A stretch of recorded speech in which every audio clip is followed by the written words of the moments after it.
Bienvenue tout le monde dans le 5e épisode de Dialogue. Je crois que c'est le 5e si je me suis pas fourvoyé. Donc, ça fait quand même Pas de un souci, oui. ouais, ça fait quand même un petit bout, qu'on a enregistré. Donc, on a parlé là, jusqu'à présent de plusieurs auteurs. Donc, évidemment, Platon avec l'Apologie de Socrate, John Locke, on a parlé d'Épicure, on a parlé de Machiavel. Et aujourd'hui, on va s'attarder à une œuvre qui est courte, qui est pas très imposante. C'est un petit livre, tout petit livre. Et vous pouvez faire comme moi. Ce que je vous suggère pas, c'est d'acheter toutes ces versions-là qui sont disponibles chez Flammarion, Gallimard et autres, ont souvent une tonne de commentaires, ce qui fait que le livre a l'air plus épeurant qu'il l'est. Mais en réalité, si vous regardez, le texte, le texte commence ici, là. Donc, vous voyez, en fait, la moitié du livre, c'est ça, est un commentaire de machin qui est traduit, bidule, qui est Qui sont pas nécessairement inintéressants, qui mais c'est ça, c'est pas inintéressant, mais honnêtement, si vous ne pouvez que lire le texte, lisez que le texte. Donc, c'est La Boétie, discours de la servitude volontaire. Donc, c'est de ça dont on va parler aujourd'hui, Jean-François.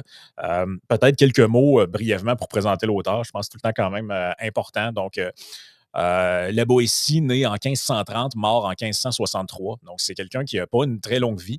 Il a écrit ce bouquin-là à 23 ans. En fait, 22-23 ans. Ça a été publié par la suite. Ça lui a permis de nouer une amitié, et d'aucuns diront peut-être plus. Là, on ne connaît pas tous les détails de cette relation-là, mais avec un personnage un peu plus connu qui est Montaigne. Donc, Michel Montaigne, qui est un philosophe français quand même relativement important, que lui écrit une œuvre plus substantielle, donc les essais. La Boétie, c'est ça, il a une vie quand même très courte, fait que ça se résume assez rapidement. Il a vécu un petit dans le coin de Bordeaux, là, si on se met dans les termes de France qu'on connaît aujourd'hui. Donc, techniquement, c'est à Sarlat, en 1530. Il a fait des études de droit à l'Université d'Orléans. Il a obtenu son diplôme de droit. Très, très jeune, en fait, à l'âge de 24 ans, il devient magistrat du Parlement de Bordeaux. Donc, l'équivalent, si je peux mettre ça en termes québécois, pourrait dire un genre d'échevin ou un élu, en fait, dans d'une très grande ville, non? d'une très grande ville ou en tout cas d'une communauté métropolitaine ou quelque chose comme ça. Euh, donc, son œuvre principale, évidemment, c'est Discours de la servitude volontaire. Bon, il a écrit quelques poèmes aussi, il a écrit quelques trucs. Et il va mourir très jeune, à l'âge de 32 ans. Certains vont dire d'une dysenterie, en fait, d'une dysenterie, donc un genre de maladie virus intestinale d'autres parlent de tuberculose, mais en fait, personne. C'est quand même assez compliqué de faire un genre de diagnostic rétrospectif de quelqu'un qui a vécu au 16e siècle. Donc, on ne sait pas trop exactement de quoi il est décédé, mais c'est ça, c'est quelqu'un qui a eu une vie très courte. Il est mort du COVID. Euh, c'est ça, il est mort. Enfin, c'est ça qui ont marqué dans les papiers. Il est mort du COVID. Donc, là-bas, ici, bon, on s'inscrit dans la Renaissance, période marquée par un renouveau culturel, évidemment, une période de foisonnement intellectuel en Europe. La France est dans une période de transformation qui préfigure les Lumières qui vont arriver un peu plus tard. Et c'est le début aussi de conflits religieux quand même assez violents en France entre les catholiques et les protestants. Là. La Boétie vit ça un peu d'une certaine manière. Là, le pays se déchire à partir de 1550, 1560. C'est assez intense et c'est le contexte de ce qu'on appelle à l'époque l'absolutisme royal. Donc, tu as des rois extrêmement puissants comme François Ier, Henri II. Le pouvoir, on parle souvent de Louis XIV, l'État, c'est moi. La France, c'est moi. Mais le centralisme royaliste en France, ou le pouvoir Ça qui se commence centralise bien avant. autour du roi, ça commence bien avant et ça atteint un peu un genre d'apogée à ce moment-là. Là. Donc, le roi, à l'époque, est souvent en conflit avec les nobles, avec les. Il y a de la dissension et une manière de conjurer ça, c'est de se concentrer le pouvoir vers, vers le roi, finalement, vers le roi et ses ministres, ou en tout cas ses, euh, ses serviteurs d'une certaine manière. Donc, c'est un peu là-dedans que la Boétie s'inscrit. Puis je pense que c'est pas inintéressant de le comprendre parce que sa réflexion n'arrive pas de nulle part. Là. Il ne s'est pas réveillé un matin en se disant je vais réfléchir à ça, la tyrannie. C'est qu'il était dans un contexte européen où le pouvoir se concentrait dans les mains des monarques. Et c'est de là que la réflexion origine, là, finalement. C'est ça, c'est vraiment important lorsque vous lisez ces ouvrages-là, de toujours prendre le temps, peut-être au préalable, aller sur Wikipédia, puis lisez la biographie de l'auteur, puis allez lire un petit peu autour du contexte, parce que le contexte influence toujours les idées, là. Faut arrêter de s'imaginer là, que les gens ont des révélations au cours de la nuit, puis en viennent à C'est ça. construire des grandes théories formidables à partir de rien. Les gens, les idées sont influencées par le contexte dans lequel on vit. Moi, personnellement, ma réflexion aujourd'hui sur différents sujets serait pas la même si au cours des 10 dernières années, j'avais vécu ailleurs, là. Non, ou s'il n'y avait pas eu de pandémie, il n'y avait pas eu de, tu sais, tous ces événements-là, s'ils marquent vos vies, donc imaginez qu'à l'époque, ceux qui ont écrit, qui ont réfléchi, ça a marqué la leur aussi, à l'échelle, qui est la leur. On avait parlé dans le podcast, sur le Prince de Machiavel, comment justement l'Italie démultipliée en plein de petits royaumes, et c'est certaines qui étaient des républiques, d'autres des principautés, comment la tentative, par exemple, d'union de tout ça marque sa pensée.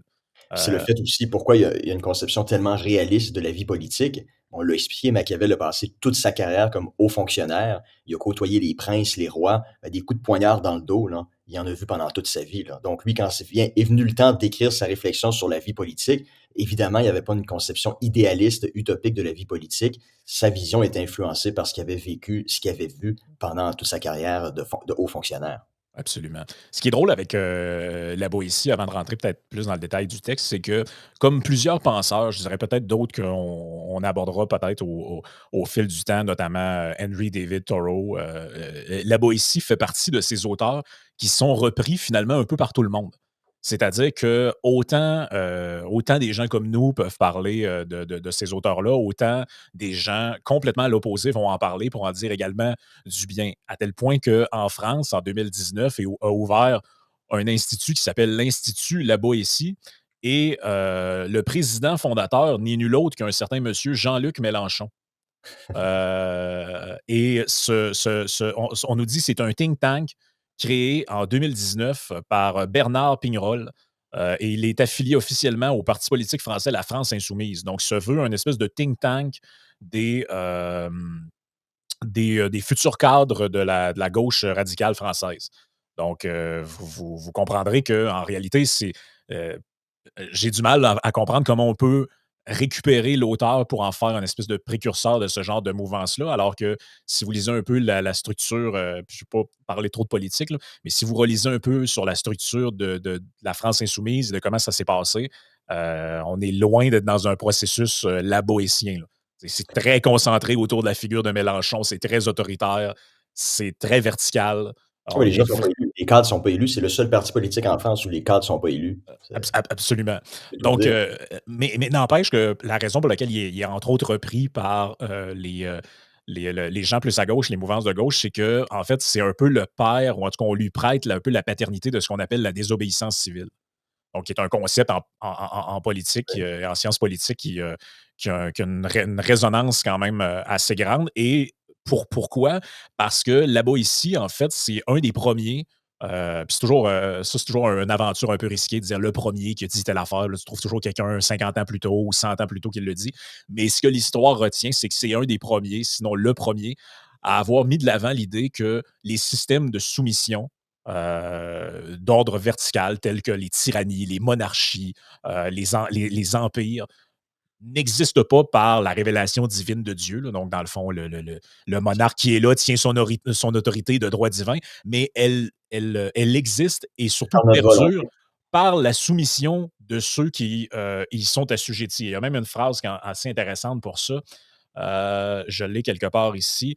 On nous dit, je vais vous dire ça, on nous dit le secret de toute domination, c'est de faire participer les dominés à leur propre domination.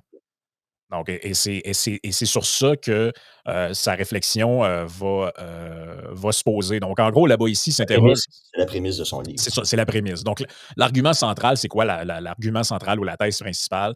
Et le processus par lequel là-bas ici réfléchit, c'est qu'il s'interroge sur la raison pour laquelle les peuples consentent à leur propre domination par un tyran. Il trouve ça paradoxal que des masses de personnes obéissent à un seul individu, Il parle alors de que millions. Pourquoi des millions d'individus acceptent aussi facilement de servir misérablement, ayant le col sous le joug, mais contraints uniquement par leur propre volonté, là.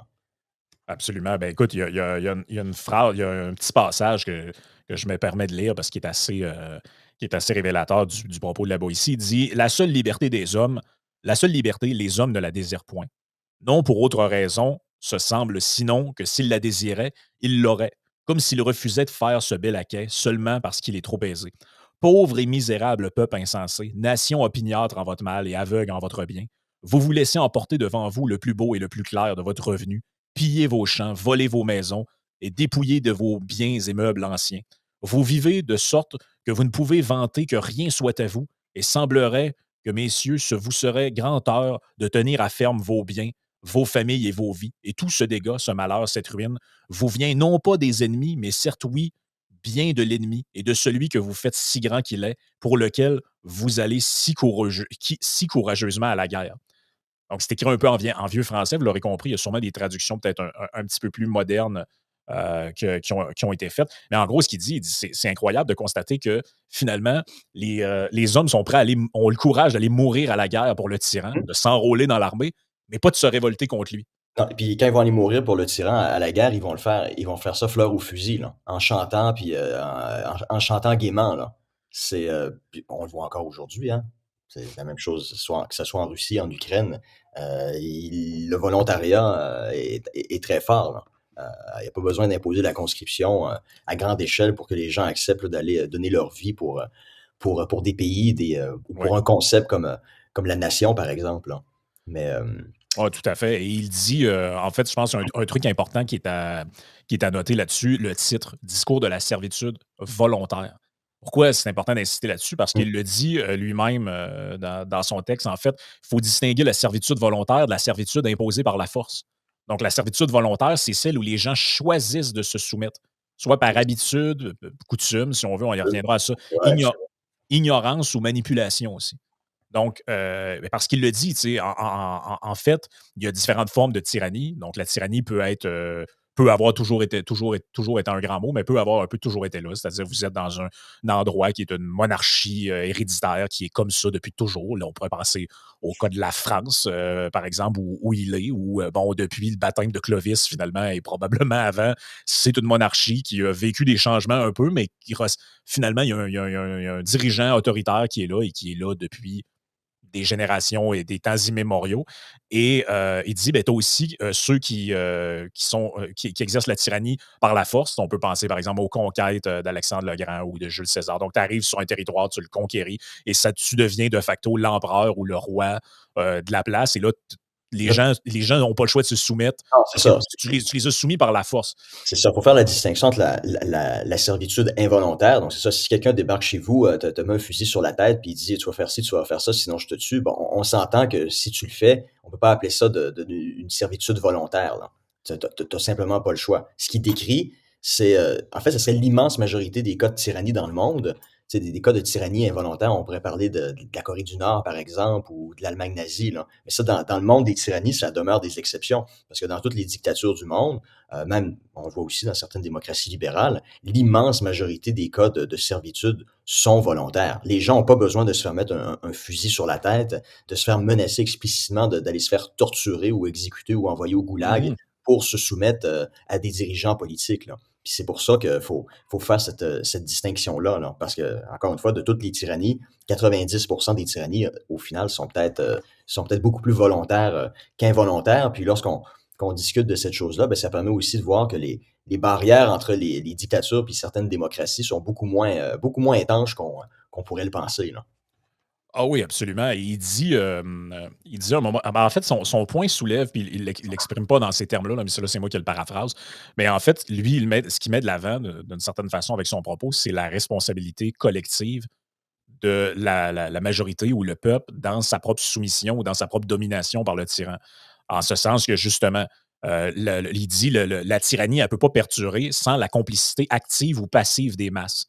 Donc, la complicité, ça, c'est important parce qu'il il dit, bon, soyons honnêtes, dans tout ce processus-là, il y a une vaste majorité dedans de gens qui sont dans la complicité passive. Donc, c'est-à-dire qu'ils sont dans la soumission volontaire. C'est comme si ils ont pris pour acquis qu'on vit dans ce système-là et ils l'ont rationalisé. Et qui aurait fait mieux et compagnie. On est un peu là-dedans où C'est ça. c'est ce qu'on quand on.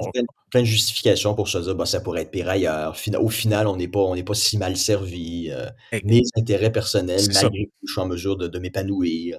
Donc Mais il y a quand même une minorité, et c'est sur elle, le tyran s'appuie sur deux parts de la population. Celles qui acquiescent Silencieusement, là, silencieusement, donc les millions de personnes, là. les millions de personnes ou les centaines de milliers de personnes qui acquiescent silencieusement, mais aussi une minorité active qui, elle, collabore de manière volontaire pour toutes sortes de raisons. Bon, quand c'est le cas de la noblesse ou de l'aristocratie, pour maintenir C'est une position privilèges. sociale, maintenir ses privilèges, tout ça. Mais dans le cas même de gens qui ne sont pas du tout de la haute société, ça peut être tout simplement de maintenir un avantage par rapport aux autres. Ça peut être de essayer de sais, moi, quand je lisais ça, je pensais un peu à tous ces gens qui sont proches du pouvoir dans certains pays et tu dis, tu as plusieurs personnages comme ça, un contemporain que j'avais en tête, c'est des genres de Jacques Attali de ce monde. C'est des gens qui, Ouais. Mitterrand était président, il était dans les parages, on passe à Chirac, sont encore là, c'est Sarkozy sont encore là, c'est Hollande sont encore là. Finalement, à un moment donné, tu apprends qu'il sort du bureau de Macron. C'est des espèces de conseillers comme ça qui tournent autour du pouvoir toujours. Qui le font pour, peut-être pour l'argent. Certaines personnes doivent le faire pour l'argent, d'autres personnes simplement pour avoir l'impression de se sentir important, d'être reconnu comme C'est une ça. personne dont les conseils ont de la valeur. Dans l'en dans Les l'entourage raisons de peuvent être multiples. c'est ça. Dans l'entourage de Napoléon, bon, tu as eu C'est des toujours gens qui, intéressé. C'est toujours intéressé, c'est ça. leur motivation. Ah oui. Dans l'entourage de Napoléon, tu avais des personnages qui auparavant Ouais, étaient des monarchistes, après ça sont devenus, révolutionnaires avec Robespierre, finalement sont devenus des partisans de l'Empire sous Napoléon. Napoléon se fait exiler, retourne revient avec le roi. C'est redeviennent napoléoniens pour 100 jours, ensuite le retour de Louis XVIII, ils redeviennent royalistes. Écoute, tu sais, c'est comme en ce moment en France, hein, vous avez des républicains, des gens conservateurs à droite économiquement, socialement, qui sont aujourd'hui prêts à faire une alliance avec le Parti communiste, là, comme si de rien n'était. Donc, puis là, ça renvoie pourquoi est-ce que ces gens-là sont prêts à faire une compromission contre nature de cette façon-là? Ben, c'est pour garder ce qu'on appelle leur maroquin, leur petit siège en cuir à l'Assemblée nationale. Continuer à avoir un salaire, toucher des primes d'indemnité, continuer à avoir une influence quelconque, être dans les médias, qu'on parle de soi. Euh, c'est ça. oui, Donc, vous avez une minorité comme ça, puis c'est ça, le tyran, la tyrannie douce ou plus hard, va s'appuyer sur la soumission des millions de personnes qui font partie de la masse, la population anonyme, mais tout ça appuyé par des oligarques, on peut les appeler comme ça, des oligarques, une quelques centaines de personnes, voire quelques milliers de personnes, qui, par leur participation active, permettent à ce système-là de pouvoir se maintenir en place. D'où la raison pour laquelle, par exemple, dans les régimes autoritaires, lorsqu'il y a qu'on appelle des révolutions de couleur, un des éléments principaux à garder en tête et qui va être déterminant dans la chute d'un régime, c'est pas uniquement lorsque la masse des centaines de milliers de personnes sont dans les rues, c'est est-ce que l'élite, donc les oligarques, vont rester unis ou mmh. non. À partir du moment où les oligarques, c'est cette poignée d'individus-là qui contribuent activement au maintien du régime, commence à se diviser, c'est là où la révolution a une chance réelle de succès. Oui, parce que dans le livre, dans le petit texte, il le mentionne, il dit: «Les conseillers, les bénéficiaires des faveurs du tyran sont les piliers du pouvoir tyrannique. Leur soutien est crucial pour la survie du tyran» Exactement. et Pour ça que c'est inquiétant en ce moment, par exemple, voir ce qui se passe avec Macron en France, c'est de voir les rats qui commencent à quitter le navire. C'est la raison pour ouais. laquelle des gens se disent: «Est-ce que c'est la fin de la Macronie? Est-ce qu'il va être forcé de démissionner?» Parce que c'est ça, lorsqu'un dirigeant perd non seulement la masse, mais aussi l'unité des élites qui l'ont soutenu pendant si longtemps, c'est là où le pouvoir vacille, mais vacille drôlement, là. Et c'est ce qu'on peut observer aussi aux États-Unis en ce moment. Bon, je ne sais pas ce qui Oui. adviendra lorsque le podcast sera rendu public, mais nous, au moment où on enregistre, on est en plein dans le cœur de est-ce que Biden va se faire expliquer qu'il doit démissionner?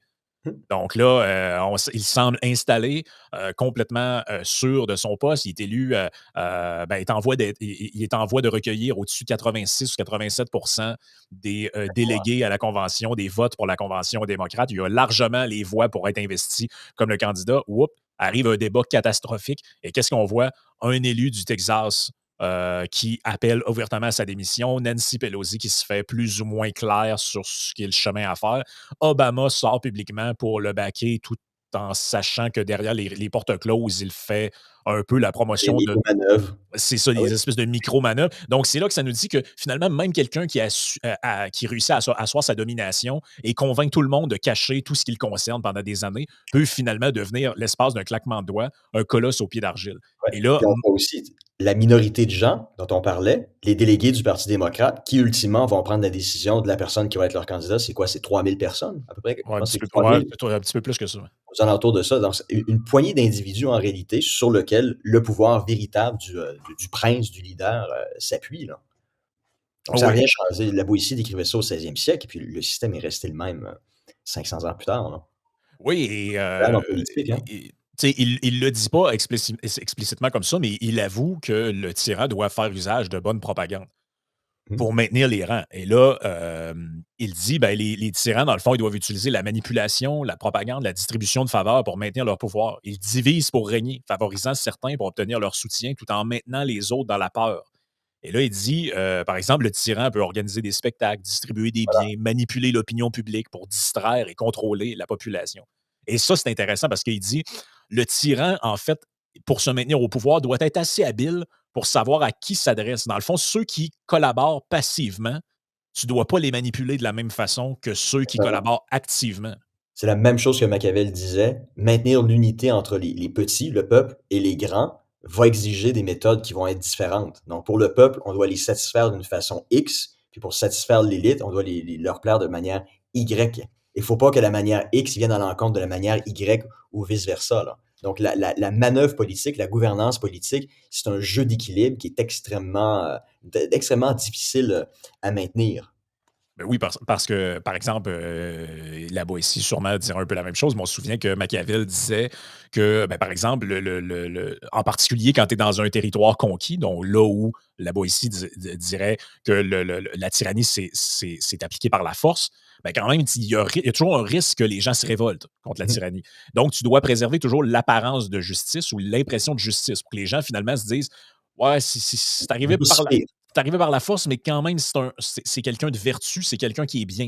Et là, il dit comment tu fais pour faire ça? Ben, par exemple, il y a quelqu'un qui commet des gestes absolument abominables. Ben, tu le fais publiquement exécuter dans une espèce de spectacle où les gens peuvent venir Exactement. et où on montre comment le roi ou le Est un roi tyran juste. est un être juste, bon, qui fait pendre ou décapiter ce truand qui avait martyrisé une femme ou un enfant. Tu sais. Donc et tout Ouais. ça est un arsenal un peu de propagande et qui va se déployer différemment selon le public auquel c'est adressé. Exactement, ouais. Non, c'est ça, il en parle explicitement, comment est-ce qu'on peut maintenir cette, tyrannie-là? C'est par, les théâtres, les jeux, les farces, les spectacles, les gladiateurs, les bêtes étranges, les médailles. Ça s'adresse plus aux grands, là. Comment est-ce qu'on peut faire en Très sorte bon de ça. maintenir, là, l'appui d'un grand? On lui donne une médaille, on lui donne on le nomme sur un comité quelconque qui va lui permettre, sans rien faire, de pouvoir être rémunéré des milliers de Ben, dollars, on par mois, on et pen cetera. on Des pense ici à tableaux, des drogueries. Bon, la ouais, drogue, tu sais, c'est un thème récurrent en philosophie politique. Par exemple, Platon, lorsqu'il parle de l'allégorie du bateau, vous avez des gens qui s'obstinent pour prendre le contrôle du bateau. Puis donc, les gens qui s'obstinent le plus, c'est les démagogues. Donc, pour pouvoir prendre le contrôle du bateau, ils doivent être en mesure de convaincre les marins qui vont leur donner le contrôle du bateau. Les marins représentent le peuple. Comment est-ce que les démagogues vont être en mesure de convaincre le peuple? Platon dit avec de l'opium, des drogues ou du vin, là. Donc, enivrer les gens avec des promesses de jours meilleurs qui vont les faire sortir de leur réalité, donc qui vont les enivrer, là. Donc, l'aspect des médailles est tout à fait parlant, même de manière contemporaine, parce que regarde, on s'est beaucoup moqué, à un moment donné, je me souviens plus c'était dans quel cadre, mais on s'était beaucoup moqué de ces généraux, nord-coréens avec ah oui, même sur les jambes, sur les des pantalons. médailles à la là, tu te dis: «Mais ces gens-là ont jamais mené un combat, jamais mené une guerre». On ne sait pas trop ce qu'ils font exactement et ils sont couverts de médailles comme s'ils avaient fait la première, la deuxième et la guerre du Vietnam, dans leur vie, là Ouais, et ça, l'objectif de ça, c'est quoi, en réalité? C'est que la personne qui est vouée aux gémonies par le régime, par le tyran, en l'occurrence Kim Jong-un et son père avant lui, ben, en réalité, tu es élevé socialement, tu es couvert de reconnaissance, tu deviens quelqu'un. Donc là, est-ce que tu vas prendre le risque de faire finalement un peu un genre de maréchal Pétain, là, tu sais, qui est en même temps, qui un jour est décoré comme maréchal, c'est-à-dire la plus haute distinction militaire de l'histoire de France. Des maréchaux et des maréchals, il n'y en avait pas énormément. Et comme tu t'es mal comporté pendant la Deuxième Guerre mondiale en tant que chef de l'État, on te retire tes titres et tu meurs dans la déchéance sociale, il a été condamné à l'indignité nationale. l'indignité nationale, alors que c'était un héros de la Première Guerre mondiale. C'est pour Donc, ça que ce que je disais tout à l'heure dans les dictatures, ce qui va faire foi de tout, c'est la division de l'élite. Donc, lorsque des mouvements populaires, les gens de l'élite se disent: «Bon, là, les gens sont pas contents, il y a un risque que le régime tombe. Bon, si le régime tombe, et j'appuie ces gens-là, est-ce que je vais être en mesure de maintenir ma position sociale ou je vais me faire envoyer en prison? Donc c'est comme ça que les gens vont décider s'ils appuient le peuple ou s'ils continuent à soutenir le dirigeant politique, qui est en place. Tout est une question de calcul parce qu'une fois qu'on est élevé dans cette tradition-là des privilèges, bien évidemment, on veut plus les perdre, on veut pas faire de retour en arrière. Au nom de quoi? De principes? Arrêtez là. En politique là, les Ben principes, oui. les gens de principe là, tu pas. Et là, ben, on a vu comment le tyran se maintient. Comment maintenant le faire tomber? Donc, c'est ça un peu l'essentiel Mmh. du propos dans tout ça, c'est la fameuse, ce que j'ai appelé la désobéissance civile, mais ce que lui résume par sa fameuse phrase que ceux qui connaissent la Boétie ont entendue, où il dit: Soyez résolus de ne plus servir et vous voilà libre. Et donc, en fait, ce qu'il propose, c'est un genre de désobéissance passive. Donc, le peuple, les gens ne prennent pas les armes, ne renversent pas le tyran, ne prennent pas d'assaut le Capitole ou la Bastille ou je ne sais pas trop quoi. Ils cessent simplement d'obéir. Et il dit c'est une méthode efficace pour renverser la tyrannie. C'est une forme de non-coopération, si on le paraphrase. Et là, il donne des exemples. Il va dire, par exemple, on cesse de servir le tyran. Par exemple, si c'est possible, vous arrêtez de payer vos impôts. Si on vous demande de fournir des ressources, vous dites que vous n'êtes pas capable. Volontairement, vous ne suivez pas ce qu'on vous demande. En fait, une espèce de genre de sabotage passif au final. C'est Et tout ce qui c'est tout ce qu'on a de besoin. Pas besoin de prendre des armes, là. C'est parce que le tyran, il dit aussi, c'est génial cette formulation-là. Il dit comment est-ce que en fait, lorsqu'il parle de Jules César, je trouve ça absolument génial lorsqu'il parle de Jules César, puis il dit: «Jules César était aimé par les gens».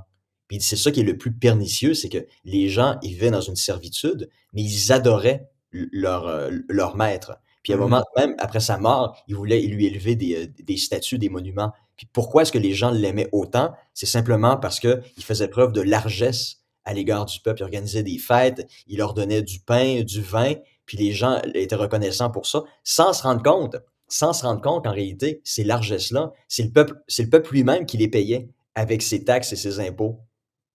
Ah oui, ben, Ah absolument, donc, arrêtez de payer des taxes et des carrément. impôts, et le Oui. tyran pourra pas faire preuve d'être magnanime à votre égard, puis faire preuve de générosité, là. Tout son pouvoir va tout simplement s'effondrer, mais à la base de son pouvoir se trouvent vos taxes et vos impôts. Donc on pourrait faire un parallèle, à l'époque de César, c'était le quart de blé, un peu de vin, un sesterce, et les gens criaient, «Vive le roi». Aujourd'hui, c'est un virement Interac de 500 piastres, un mois avant l'élection, hein.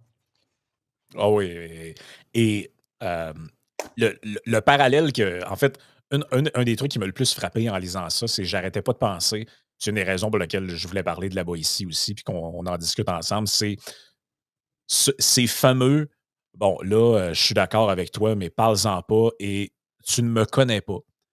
Et on comprend pourquoi beaucoup de gens font ça, mais c'est exactement ce que la Boétie décrit quand il parle de servitude volontaire et de servitude, donc passive. C'est-à-dire que penser puis là, prenons la tyrannie, mais prenons-la de manière plus métaphorique et moins reliée à un pouvoir autoritaire vertical. Mais pensons par exemple à toute la tyrannie de l'EDI contemporaine, donc tout le monde qui travaille dans une boîte d'assurance ou travaille dans le système de santé ou peu importe dans quelle boîte vous travaillez, et là, vous devez vous coltiner ces espèces de séminaires Formation-là aux 6 aux semaines, 6 semaines. Vous avez des séminaires de rééducation où on vous explique comment utiliser les bons pronoms, comment être un allié et reconnaître que vous êtes en terre non cédée par rapport à machin de trucs. Et là, tout le monde assiste à ça passivement. puis tout le monde se dit: «Qu'est-ce que je fais ici, puis à quoi ça sert?» mais c'est donc ben ridicule. Beh, on le pense tous, personne ne le dit. Et là, c'est ça, pour illustrer ce que la Boétie dit, dans ces groupes-là, tu vas avoir une petite minorité, donc celui qui donne la formation, qui se porte volontaire, qui adore ça, parler de ça. Tu vas avoir deux, trois personnes qui vont vouloir pousser ça de l'avant, puis être. Enthousiasme, Oui, oui, c'est ça, faire le les Julianes. comité, c'est ça. Donc, eux, c'est la minorité active sur laquelle la tyrannie s'appuie, et tu as tous les autres qui ne dit mot consent, finalement, et qui, bon, en secret, viennent te dire dans une conférence ou une allocution que tu dois faire à l'université: Ouais, dis-le pas à personne, mais j'aime bien ce que tu fais. J'ai acheté ton dernier livre. Je suis d'accord, mais tu comprends que vu que j'ai un contrat avec telle affaire, je pourrais vraiment pas le dire, mais je suis vraiment Mais je t'appuie, d'accord. c'est ça. Je t'appuie, mais quand Le même de manière anonyme. Exactement, c'est ça. Et, C'est comme ça que la servitude peut perdurer puis s'aggraver aussi, là. et tout ça est assis. uniquement là-dessus. C'est-à-dire que là-bas, ici, ce qu'il dirait, c'est, mais si vous voulez plus avoir ça Tout que dans tout le monde votre se lève et sorte de la que salle. Tout se termine. tout se termine, là. Aussi simple que ça. Puis est-ce que la compagnie, si vous avez 30 personnes qui se lèvent puis ils quittent la salle, est-ce que la compagnie va virer comme ça soudainement 30 personnes pour, manque de respect quelconque envers, peu importe? Ben non, les gens vont garder leur emploi tout simplement et puis c'est la minorité active qui se pense être une majorité qui soudainement va se rendre compte que, ben, au final, l'assentiment passif des gens, c'était pas une forme de complaisance à leur égard, là. C'était simplement de la peur, la peur de ne pas perdre ses privilèges, et cetera, mais qu'en réalité, ils étaient pas appuyés par qui que ce soit, là. Donc c'est exactement à plus petite échelle la nature de ce qu'on retrouve dans un régime, plus autoritaire, là. Ben, c'est qu'à la micro-échelle d'une entreprise ou d'une université ou tout ça, en fait, ce sont des micro-sociétés. C'est exactement la même chose. C'est que tu vas avoir un pouvoir décisionnel qui va être plus ou moins vertical ou plus ou moins démocratique, là. C'est-à-dire que tu peux avoir un CA, l'entreprise peut être un OSBL ou un organisme gouvernemental. Il va y avoir des différences. Mais reste qu'il y a quelque chose qui est insufflé par le haut pour toutes sortes de motifs et il y a essentiellement des gens qui vont se soumettre à ça volontairement ou involontairement et c'est comme ça que le système parce que, tu sais, souvent plusieurs personnes se posent la question: «Oui, mais comment ça qu'en comme 10 ans, on a l'impression que tout ce qui est le wokisme puis la les trucs diversitaires, c'est devenu comme une Ça a religion tellement implantée. d'ampleur, puis, Ça a pris ben, tellement d'ampleur». Ben, ça a pris de l'ampleur par la soumission volontaire et la une servitude majorité de volontaire. gens à une minorité d'individus. Parce qu'au départ, quand ces trucs-là, ces formations-là ont commencé, c'était marginal, là. C'est une minorité d'individus qui, pour des raisons, pécuniaires ou vraiment intéressés, ils croyaient réellement, se sont dit: «Peut-être, ben, il y a une business à faire là-dedans», puis ils ont inventé un besoin à partir de nulle part, qui 10 ans plus tard, ben, est devenu une forme c'est un joug, c'est une forme de tyrannie. Puis les gens, ben, maintenant, comme ils n'ont pas eu le courage à l'époque, peut-être parce qu'ils trouvaient pas que c'était sérieux, ils n'ont pas eu le courage de s'y opposer à l'époque. Non, mais en ne s'y opposant pas, en ne tuant pas dans l'œuf ce mal-là, ben là, maintenant, ils en sont prisonniers, puis ils ont l'impression d'en être prisonniers pour toujours. Alors que la libération, c'est simplement, collectivement, de se dire: «Ben, j'assiste pas à la réunion, j'y vais pas, c'est une perte de temps, j'y crois pas, c'est du blabla, c'est ridicule. Laissez-moi faire mon véritable travail, là». Puis si et la libération, elle est là, là. Tout simplement. Elle est toute simple, elle est devant nous, puis ça exige pas de prendre les armes et de commencer à couper des têtes, là. Non, c'est juste dire: «Non, je le fais pas. Point à la ligne». C'est incroyable comment, La je le la rappelle. liberté, elle est là, c'est ce qu'il dit, on est des êtres de liberté. On souhaite tous la liberté, mais c'est tellement facile de tuer la liberté. Puis c'est le principe de la servitude volontaire, pas besoin de mettre un gun sur la tête du monde, là. C'est beaucoup plus simple que ça, là. Puis Imaginez les gens, volontairement, très facilement, vont abandonner leur liberté pour des raisons X ou Y. oui, par peur. En fait, souvent, c'est la crainte de représailles, aussi comme on le dit, la crainte de représailles, la peur de perdre des avantages. Donc, celui qui, bon, tu as toujours l'impression que si tu t'es soumis, en fait, à toutes les formations et toutes les séances de l'échiquetage, à un moment donné, tu vas être repéré comme potentiel chef d'équipe ou chef de Ça. Oui, département, monter les échelons. C'est pour ça que les gens sont toujours un peu surpris de voir qu'en politique, les gens sont extrêmement soumis et sont prêts à toutes les compromissions dans un parti politique pour voir comment ça qu'ils ne se rebellent pas contre Trudeau ou contre un tel. j'avais fait la promesse, tu sais, C'est de ben, verser mon sang s'il le fallait, au nom de telle promesse qui est aujourd'hui reniée. Je dis: «Mais pourquoi est-ce que la personne ne fait pas ce qui devrait être fait?» Puis juste démissionner. Non, la personne reste là. Là, on se pose la question: «Mais pourquoi la personne reste là?» «Ah, la personne ne c'est ça. conduit pas sa propre voiture». «Ah d'accord». Ben, c'est ça. Et que c'est que toute sa vie, cette personne-là, elle a fait ça pour se rendre au poste où elle est. Bon, C'est ça, après, tu as des constant. exceptions, des outsiders, des gens qui arrivent un peu d'ailleurs et qui bouleversent l'ordre établi, mais globalement, Il y a des exceptions. si vous êtes dans un système hiérarchique et pour gravir la hiérarchie, tu dois faire preuve d'une certaine soumission, ben, tu sais, je veux dire, on pourrait parler de l'université, tu le sais, je le sais, c'est comme ça que ça fonctionnait. Donc, si tu veux gravir, si tu veux atteindre tel type avoir accès à tel type de publication, que tel magazine, tout ça, tu Il y a dois te certaines rendre. idées que tu peux C'est ça. pas, tu peux pas discuter. Ah oui. Tu Regarde, la semaine dernière, j'étais à Paris pour une conférence qui portait sur la contestation des valeurs européennes. Puis, toutes les présentations, c'était des trucs là, tu sais, très très entre guillemets «scientifiques». C'était évaluer là la corrélation entre tel élément, puis telle conséquence, puis d'évaluer de faire une comparaison avec différents pays pour voir quel pays était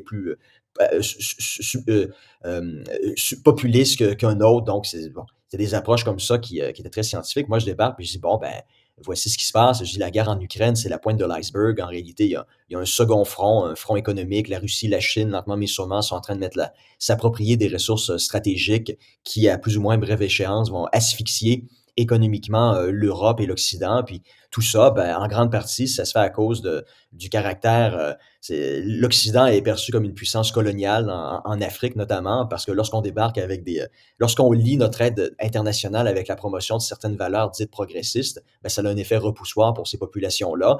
C'est comme ça, il faut l'accepter. Puis malheureusement, ou peu importe, la Russie, la Chine sont en mesure de tirer profit de cette perception coloniale que les pays européens puis les puissances occidentales ont graduellement développé en Afrique. Puis ça peut avoir des conséquences majeures sur la possibilité d'avoir accès à des terres rares, ou toutes les ressources naturelles qui vont être essentielles à la transition énergétique, que ce soit le lithium, ou toutes les autres ressources essentielles pour la Ouais. production de piles électriques. Ben, lentement mais sûrement, sans le savoir, on est en train de se priver d'accès à ces ressources-là. Et là, je prends la peine de préciser, puis ça, c'est le point ici, c'est pas d'être d'accord ou non avec Vladimir Poutine lorsqu'il affirme que les puissances européennes ou occidentales sont des puissances coloniales. C'est un fait. C'est comme ça. Il suffit de lire les discours de dirigeants africains, puis c'est exactement ce qu'ils disent. Puis lorsqu'on regarde les actions qui sont menées, on se rend compte que ça a un impact. Donc, c'est un fait. C'est un fait, il faut l'accepter. Maintenant qu'on soit en désaccord moralement avec ce fait-là, c'est une autre question, mais la question Mhm. n'est pas là. Et là, la période de questions, c'était là, unanimement. «Oh mon Dieu, ça fait tellement du bien d'entendre des choses comme ça». Ben oui, mais tout le monde le sait. Tout le monde le sait, mais personne n'a le courage de le dire parce qu'il y a le risque que, comme ça fait 2 ans et demi qu'on en parle, d'un abruti caché dans le fin fond de son demi-sous-sol à Laval-l'Ouest qui va dire: «Bah, tu sais ça, Caron là, puis Fournier là, c'est des pro-russes là, parce qu'ils donnent raison à Vladimir Poutine». Qui veut avoir à subir là, cet anathème-là d'être un pro-Poutine, t'es un agent dormant du KGB, et cetera, et cetera. Mhm. C'est déplaisant, puis personne veut subir ça. Donc, pour pas avoir à subir ça, ben, les gens, ils ferment leur gueule, puis ils s'en tiennent à des analyses là, qui, au final, en toute honnêteté, sont inintéressantes. Là. Vous voyez, c'est Ouais, des analyses là, qui font pas en sorte que tu te mets la main dans un panier de crabes. ben, c'est Donc, ça. ils vont pas te reprocher quoi que ce soit. Mais lorsque tu t'embarques sur le terrain des idées, puis que là, c'est un terrain miné, puis personne ne veut se mettre les pieds là-dedans, là. C'est ça. Tant que c'est inoffensif, ça va être Oui. toléré et jusqu'à un certain point, valorisé. Ben, écoutez, chers auditeurs, La Boétie, Discours de la servitude volontaire, ça se trouve, dans tous, vos bons libraires. Il y a plusieurs éditions, Flammarion en fait une. Ça se lit rapidement. C'est, C'est heu, libre de droit d'auteur aussi maintenant, je donc pense que c'est ça, c'est libre de droit. Je pense d'après moi, le le gars est petit-fils de mort. ici, il est pas là pour réclamer les droits d'auteur de Non, grand-papa. c'est ça, c'est, décédé depuis, quand même très longtemps. Donc, c'est ça, un texte des années, 1500, donc du 16e siècle, de la Renaissance, qui a pas vraiment, à part le style d'écriture, pris une ride, j'ai envie de vous dire. Le propos est d'autant plus actuel. Vous l'avez vu, on a essayé de faire plus de parallèles possibles avec, des choses contemporaines pour que ce soit plus facile pour tout le monde de raccrocher les wagons à une réalité qui est la leur. Donc, comme d'habitude, on vous invite à, partager, l'émission, à laisser un commentaire, à laisser un pouce par en haut. Ça aide pour l'algorithme et surtout dans les commentaires, vous avez toujours la possibilité. Jusqu'à présent, pas mal en fait, les 5 podcasts qu'on a faits, c'était des suggestions de gens qui ont laissé dans les commentaires. Donc, beaucoup de gens laissent des suggestions d'auteurs. Nous, on pige un peu là-dedans en fonction de ce qu'on a le goût de parler aussi, des fois de ce qui est peut-être un petit peu plus pertinent en fonction du contexte du moment. Donc, gênez-vous pas, laissez des suggestions dans les commentaires d'auteurs, de livres, de textes. Ça peut être court, comme ça peut être moins court. Mais on cherche quand même des œuvres relativement accessibles pour un grand public et qui peuvent faire l'objet d'une émission là, allant entre 30 et 45 minutes. Là. C'est un format Ouais. qui est Puis parfait. puis oui, on va faire Nietzsche. Éventuellement, j'ai vu la suggestion circuler régulièrement. On va le faire éventuellement, mais on s'entend que Nietzsche, c'est une œuvre colossale. Donc il faut bien identifier là, un élément précis de sa pensée. C'est ça. Donc, pour certains auteurs, c'est mieux de se circonscrire à des œuvres précises ou en tout cas d'y aller de manière plus systématique, de plus méthodique, parce que, bon, on ne peut pas comprendre si on n'a pas passé. Donc, c'est impossible, à mon avis, de faire un podcast sur Ainsi parlait Zarathustra si tu ne sais pas c'est qui Nietzsche, si tu ne connais pas le système philosophique, l'héritage, dans quel contexte ça s'inscrit. Ça paraît un peu improbable. C'est un peu comme le concept que C'est c'est mieux de c'est connaître facile. Platon avant de lire Aristote, là. C'est Euh, ça, c'est un podcast casse-cou parce qu'en 45 minutes, on peut pas couvrir ce qui normalement est couvert dans des séminaires à l'université en 45 heures. Absolument. Donc, à ce moment-là, on essaie de rendre ça le plus accessible possible. Fait que vous nous direz ce que vous en pensez, vous nous ferez part de vos suggestions et ben, on s'en remet à vous pour nous faire la publicité et les partages qui s'imposent si vous voulez faire connaître le podcast. Sur ce, ben, on se reparle dans quelques semaines avec un autre auteur à découvrir.